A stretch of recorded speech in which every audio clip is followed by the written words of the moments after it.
Blue olarak bırakmış olduğumuz 6 tane sık iğne öreceğiz arkadaşlar. Şuradan alıyorum. Aynı yere girip ilk sık iğnemi yapıyorum.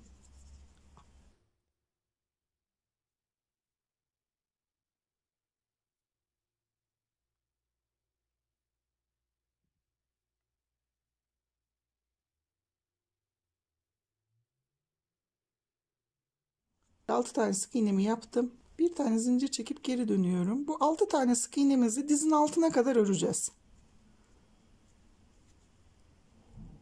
Bu şekilde git gel yaparak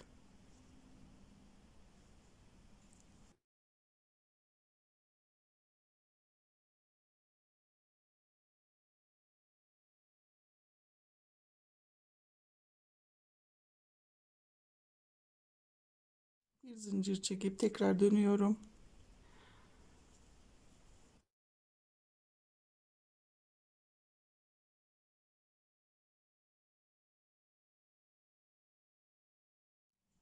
Bir sıra daha yapayım.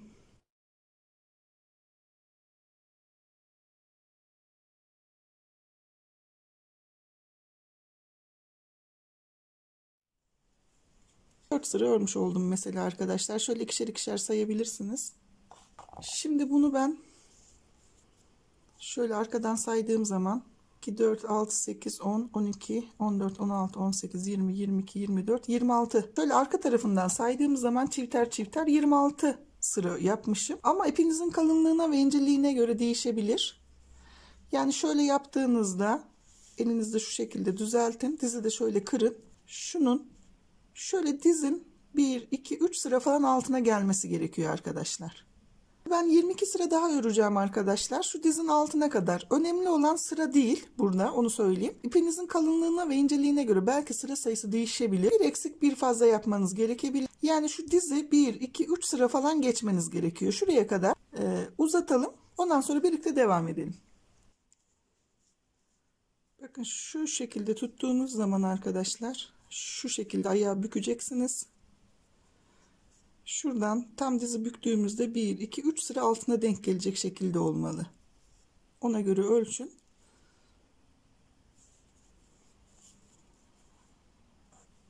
Şimdi bir tane zincir çekip geri dönüyorum. İlk sık iğnemin olduğu yere çift giriyorum. 1, 2, 3, 4 tane sık iğne ördüm. Son sık iğneme de çift giriyorum. 2 tane artırma yapmış oldum. Bir zincir çekip geri dönüp tüm sık iğnelerimi örüyorum. 1, 2, 3, 4, 5, 6, 7 ve 8. Bir zincir çekip dönüyorum. Tekrar çift giriyorum ilk sık iğneme. Burada artırma yapıyorum. Son sık iğnemde yine çift yapacağım. 1, 2, 3, 4, 5, 6 tane sık iğnemi yaptım. Son sık iğnemde de çift yapıyorum. Şimdi 6 tane zincir çekiyorum. 2, 3, 4, 5, 6. Geri dönüp ikinci zincirimden itibaren zincirlerimin üzerine 5 tane sık iğne yapıyorum.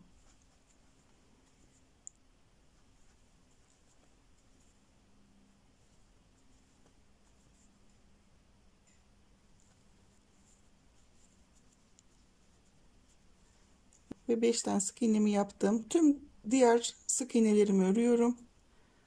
5 tane sık iğne yapmıştım. 6, şu 7, 8, 9, 10, 11, 12, 13, 14, 15. Şurada yapmış olduğumuz 5 tane sık iğne ile birlikte 15 tane sık iğne ördüm. Tekrar 6 tane zincir çekiyorum. 1, 2, 3, 4, 5, 6. İkinci zincirimden itibaren 5 tane zincirimin üzerine sık iğne yapıyorum. 1 2 3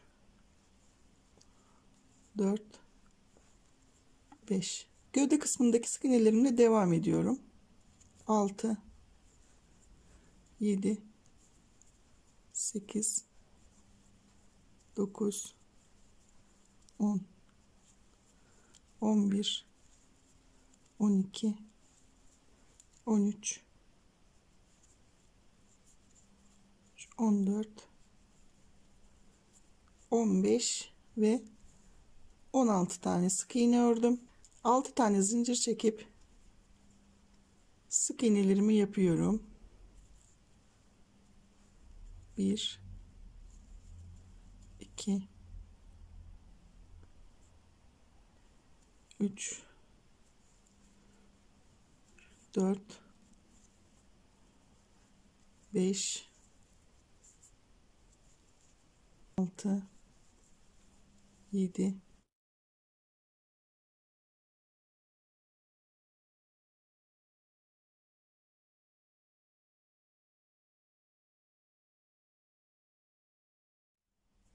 15 16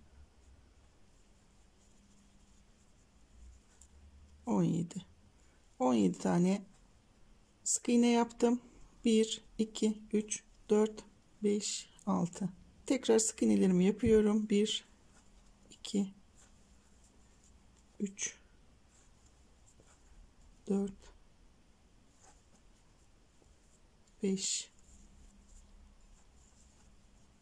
6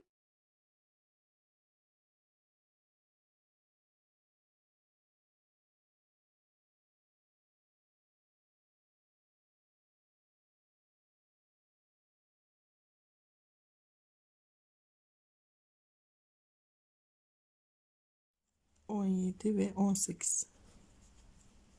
Yani yaptığımız şu arkadaşlar, anlatayım. 6 tane zincir çekip 5 tane sık iğne yaptığımızda bir sonraki sırada artırmaları hep bunların üzerinden yapıyoruz. Yani her seferinde gidip geldikçe sayımız bir tane artıyor.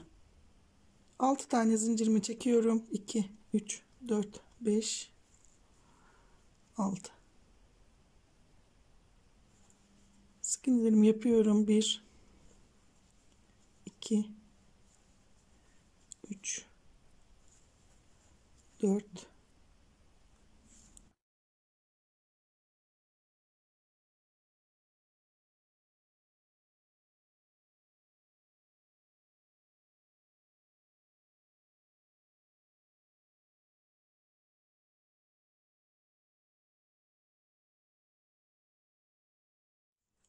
17 18 ve 19. 6 tane zincir. 3 4 5 6. İkinci zincirimden itibaren şimdi 20 tane sık iğne yapacağım. 1 2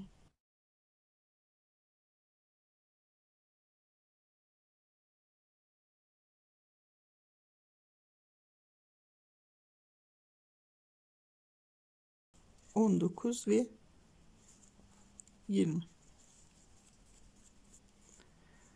6 tane zincirimi çekiyorum. 2 3 4 5 6.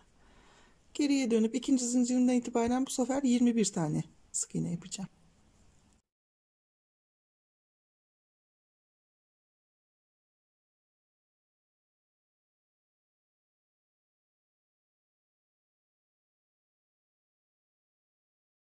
Ve 21 dedim. Kulaklar 5 tane olana kadar yapacağız arkadaşlar. 5'er tane olacak. 1 2 3 4 5 6. Geriye dönüyorum. 22 tane sık iğne yapıyorum.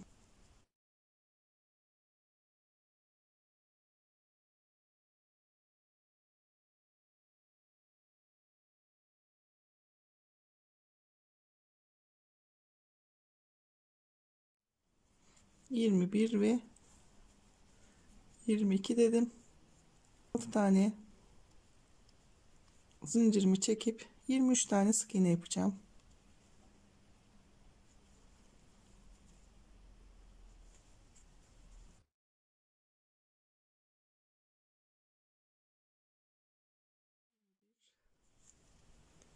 22 ve 23.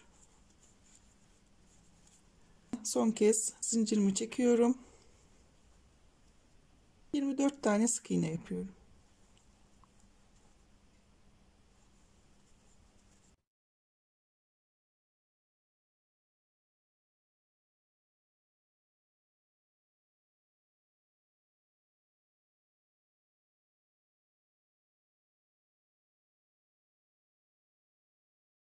Zincir çekip geri dönüyorum. 19 tane sık iğne yapacağım. 1 2 3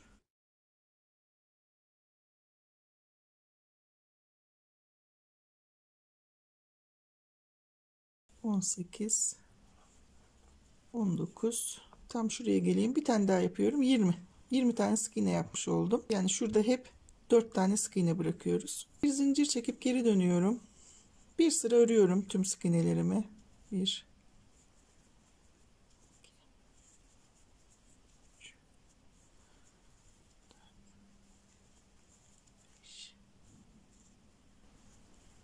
18 19 20 tane sık iğnemi bir sıra daha ördüm. Bir zincir çekip geri dönüyorum. İlk sık iğnemi örmeden geçiyorum arkadaşlar. Şu sık iğnemizi örmeyeceğiz. İkinci sık iğnemizden itibaren sondan 2 tane sık iğne kalana kadar örelim. 2 3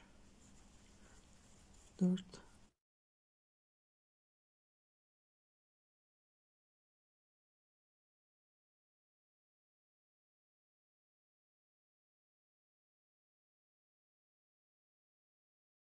16 17 tane ördüm. Şuradaki sık iğnemi atlıyorum. Sondaki sık iğnemi örüyorum. Yani burada da bir tane eksiltmiş oluyoruz. Zincir çekip geri dönüyorum. Sık iğnelerimi bir sıra örüyorum.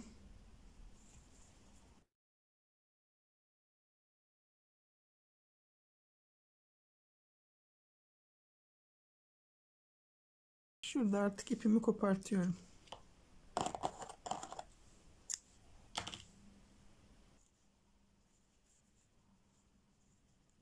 Evet, şöyle bakın bir şeklimiz var. Şöyle bloğun içine giriyorum. Bir sıra kenarlarına siyahla gideceğiz. Aynı yere tekrar giriyorum ve ilk sık iğnemi yapıyorum.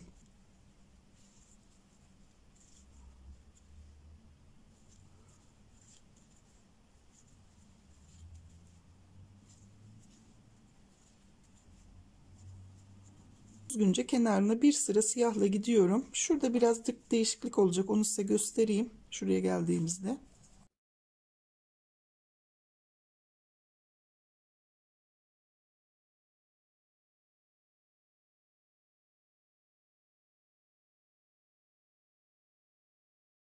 Bakın şunun kenarına geldiğim zaman arkadaşlar sık iğnenin şöyle verevine gittiğini düşünün. Yani şuradaki sık iğne. Tam böyle aynı hizadan inmeyin. Şuradan şuraya giriyorum. İpi altta bırakıyorum. Burayı kaydırıyorum. Tekrar şuradaki sık iğneye giriyorum. Burayı da şöyle kaydırıyorum. Şurada boşlukta bulunan sık iğnemi normal sık iğne olarak örüyorum. Aynı şekilde şuradan çaprazına girip kaydırıyorum. Şunun dibine giriyorum. Şöyle görebiliyorsunuz. Tekrar kaydırıyorum. Şurada normal sık iğne yapıyorum. Yani şu kulakların üzerinde 2 tane kaydırma yapıyoruz.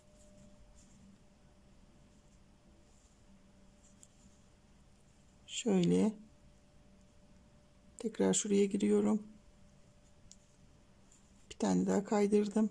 Şuradaki boşluğa sık iğne yapıyorum.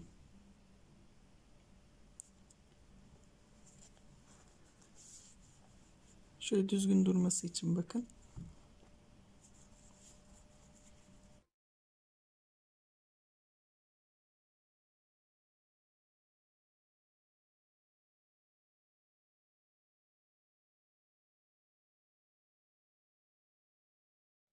Buradan artık düz normal devam ediyorum.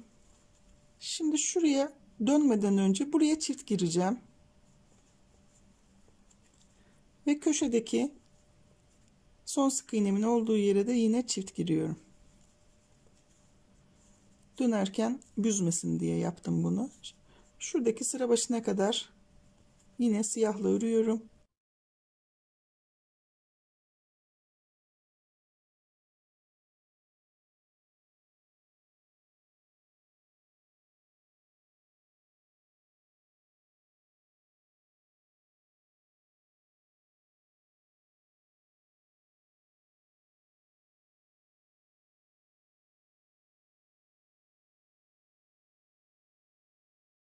Şimdi bu sefer de bu içe doğru. Bakın içe doğru ipi arkada bırakıyorum. Kaydırdım. Tekrar yanındakine de kaydırdım. Bir tane sık iğne yaptım. Şuraya, yani şöyle şöyle gitmeyin artık, içe doğru. Şuraya sık iğnemi kaydırıyorum, ilmeğimi. Bir tane daha kaydırıyorum ve boşluğa da yani sık iğne yapıyorum.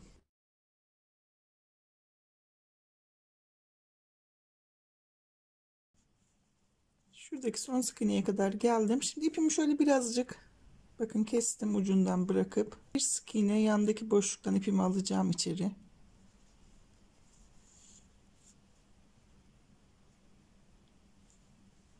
Yandaki sık iğneye önce ilmeğimi kaydırıyorum. Şimdi şu üst kısma bir sıra kaydırma yapacağım.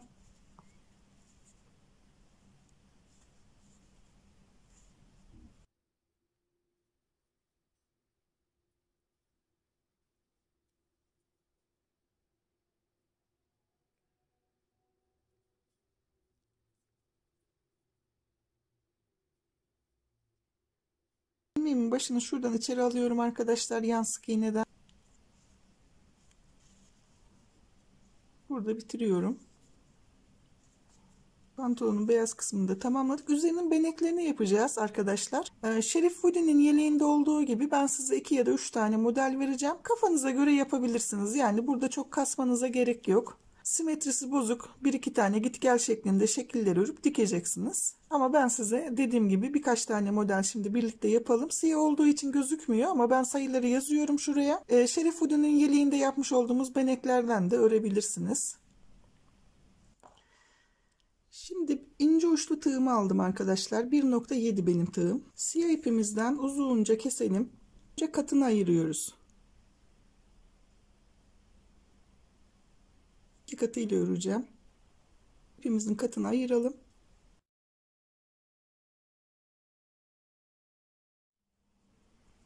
Bir, iki, üç, 4, 5 tane zincir çektim. 4 tane sık iğne yapıyorum üzerine.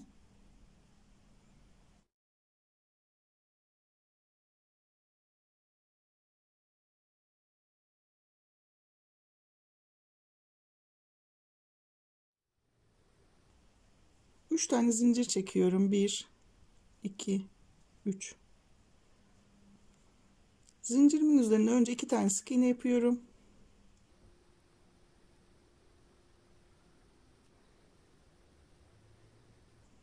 Dört tane sık iğnemi de örüyorum. Yani toplamda 6 tane.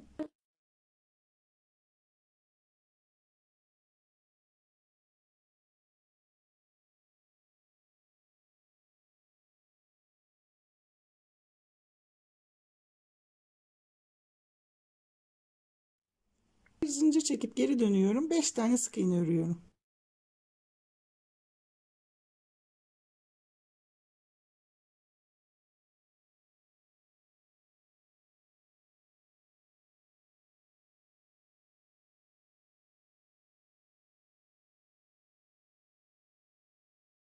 Zincir çektim, döndüm. 3 tane sık iğne öreceğim.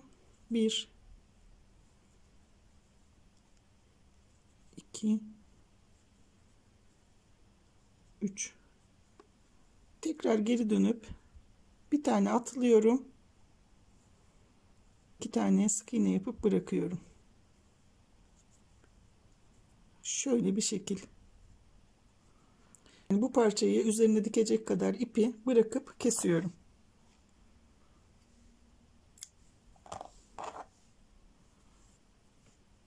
çekiş şeklimiz bu. Bundan ilk motifimiz bu olsun. Bir tane daha yapalım. 3 tane zincir çekip 2 tane sık iğne yapıyorum. Biraz Şerif Woody'nin yeleğindeki gibi parçalar büyük değil, daha küçük yaptım bunlarınkini. Ama oradaki yelekten de örebilirsiniz, parçalardan, motiflerden de örebilirsiniz.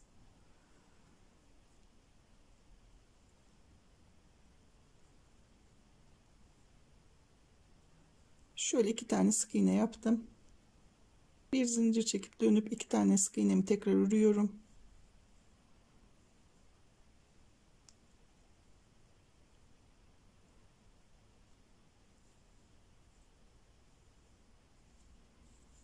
Bir, iki, 3 tane zincir çektim. Geri dönüp 1,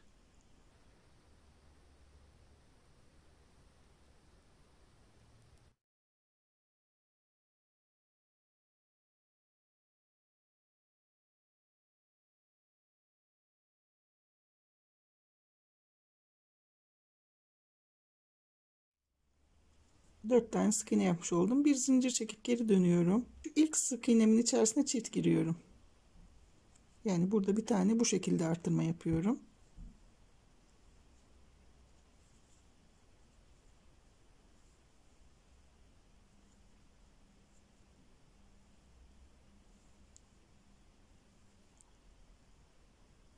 Bir,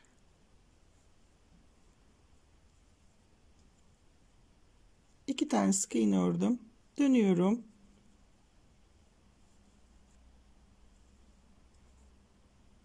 Bir, iki, üç,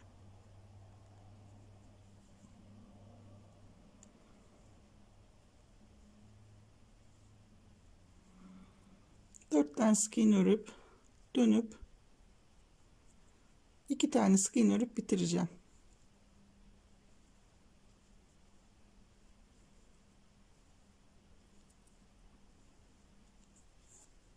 Böyle değişik bir şekil oldu. Şöyle bir şekil oldu. Yani büyük yapalım.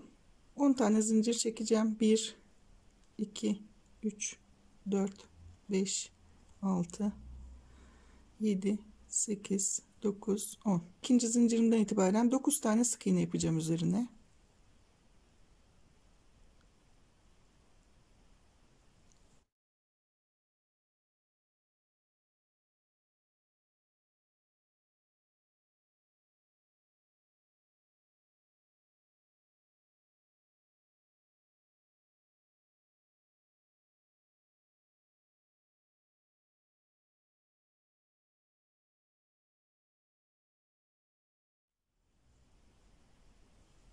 Bir tane zincir çekip geri dönüyorum. İlk sık iğneme çift giriyorum.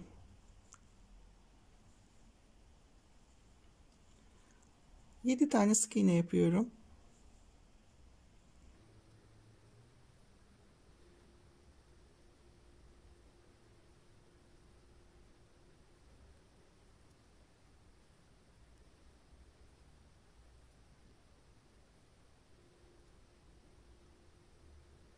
Bir tane zincir çekip geri dönüyorum. 9 tane sık iğne yapacağım.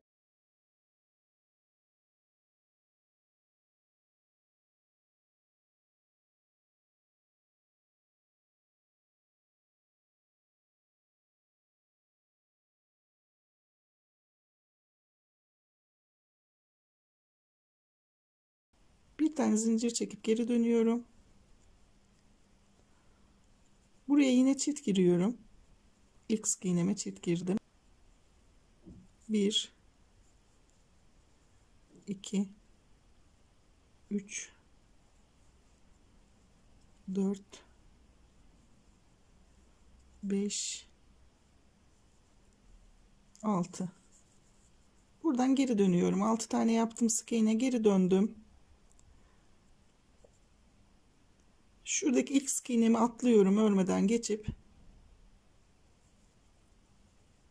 1, 2, 3, 4, 5, 6 ve 7. Bir zincir çekiyorum. İlk sık iğnemi örmeden geçiyorum. İkinci sık iğneme 1, 2,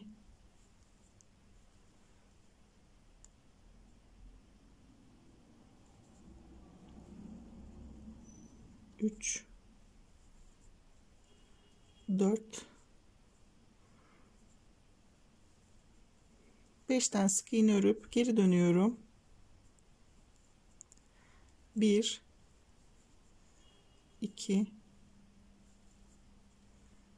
3 tane örüyorum. Bir sık iğne, bir zincir çekip geri dönüp 2 tane örüp bırakacağım. Bu da böyle bir şekil olacak. Şöyle bunu da büyük bir parça yaptım. Bu büyük parçayı bir kez kullanacağım arkadaşlar. Küçük parçaları daha çok kullanalım. Yani bu 4 tane ya da 5 tane motif koyacağız bacağa. Şimdi bunları yerleştireceğiz ve dikeceğiz arkadaşlar. Dediğim gibi şu büyük parçayı şöyle köşeye doğru bu tarafa, diğerini bu tarafa şöyle her ikisinde de farklı dikelim. Birini bu tarafa diktiysek diğerini bu tarafa dikelim. Parçalar farklı gibi görünsün. Şimdi ben size dikme yöntemini göstereyim. Geri kalanlarını size bırakacağım arkadaşlar. Bir tanesini birlikte dikelim. Şerif Hoodie'nin yeleğini de izleyebilirsiniz. Onda da motifler yapıp diktik. Oradan da fikir alabilirsiniz. Şimdi iğnemi geçiriyorum. Bunu şu köşeye dikeceğim. Şöyle monte edeceğim. Şimdi şu sivri gibi olan yerleri şöyle bir sık iğne falan üstten dikiyorum. Bir sıra falan üstten dikiyorum. Şuradan aynı noktadan girip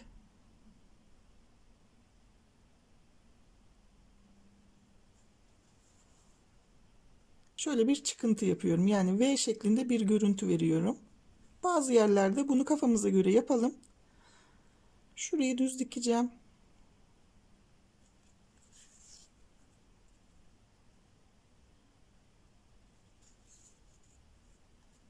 Şurada yine uzatıyorum.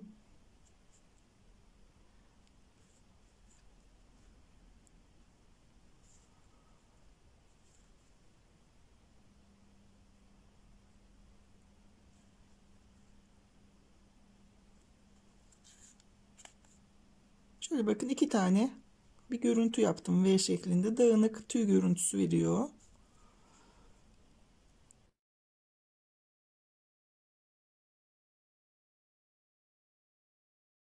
Alt kısmına geçmiyorum. Yani şurayı temiz bırakıyorum.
Şuradan ortaya doğru alacağım.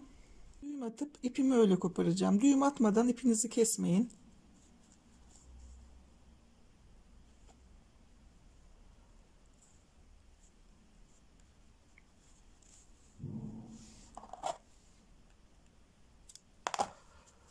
Evet, böyle bir şekil bakın. Dediğim gibi yönlerini çevirdikçe onlar farklı olacak. Şimdi diğer parçaları da kafama göre yerleştireceğim. Şu birazcık daha büyük olduğu için şu parçayı şöyle şuraya koymayı düşünüyorum. Dediğim gibi diğerlerini de şöyle yerleştirip şu küçük parçalardan ördüklerinizi de şöyle şuralara dikelim. Sonra bitirelim arkadaşlar. Şimdi şu şekilde bakın bitirdim arkadaşlar. Şu kısımlarını düzgün ve dik durması için ellerinde yaptığımız gibi arkadaşlar şöyle şekerli suyla ıslatıp kurutacağım. Ilık bir ütüyle bunu üst kısmını ütüleyeceğim. Çok kabarık durmaması için. Bunlar kuruyunca biliyorsunuz aynı parmaklarda yaptığımız gibi sertleşecek.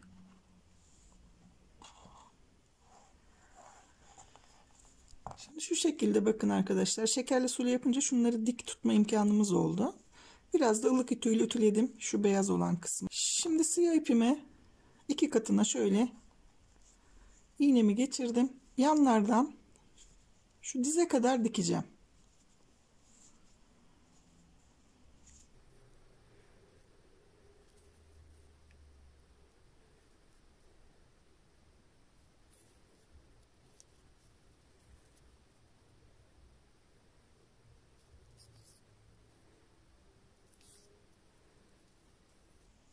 Şöyle dize kadar hem bu tarafı hem bu tarafı düz bir şekilde kaydırmadan düzgün bir şekilde dikelim.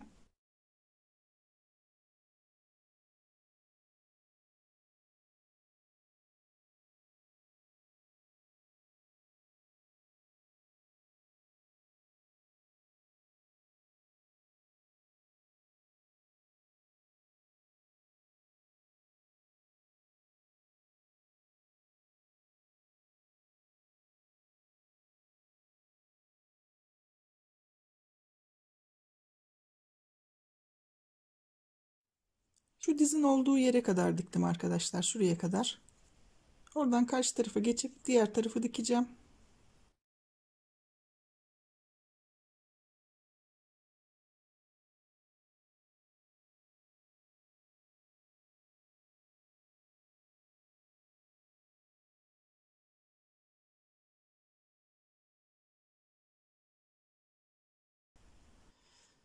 Şimdi bakın şu yanlarını diktim arkadaşlar. Şimdi şu normalde onun sadece şuradan bir kayışla tutturmuş gibi göstermişler. Fakat ben bu yan tarafları düzgün dursun diye diktiğim için şunları da çizmenin kulaklarına şunu tam ortalayıp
şöyle bu şekilde bitirmiş olduk. Her iki bacağı da aynı şekilde hazırlayalım. Daha sonra gövde kısmımızı yapacağız. Çok teşekkür ederim benimle birlikte ördüğünüz için.